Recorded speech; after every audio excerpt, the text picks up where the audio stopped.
The 49ers and quarterback Colin Kaepernick are talking contract again. Kerry Chow alongside ESPN NFL insider Dan Graziano.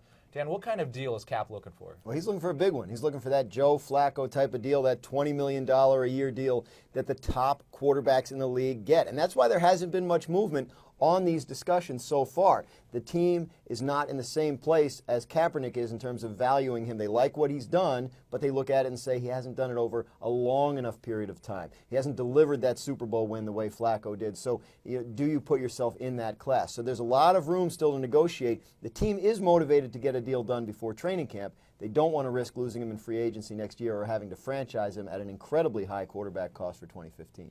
If he hasn't won that Super Bowl yet, and that's the whole big question, is how long he can keep up his current performance, what is he worth?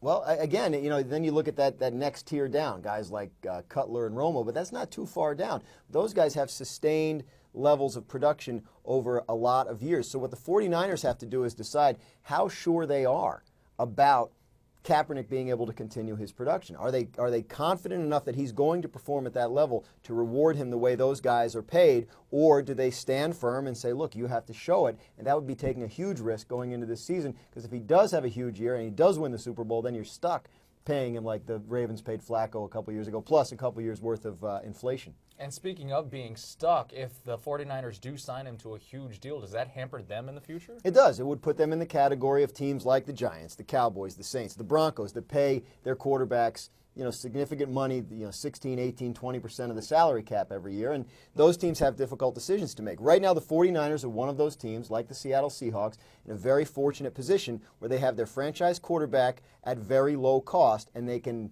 make other roster decisions based on that, beef up in other positions, spend big in other positions. They're not going to be a team like that for long because eventually Kaepernick will have to get paid. They know that, and that's why they feel compelled to deliver that Super Bowl sooner rather than later. He's ESPN NFL insider Dan Graziano. I'm Kerry Chow with your latest ESPN headline.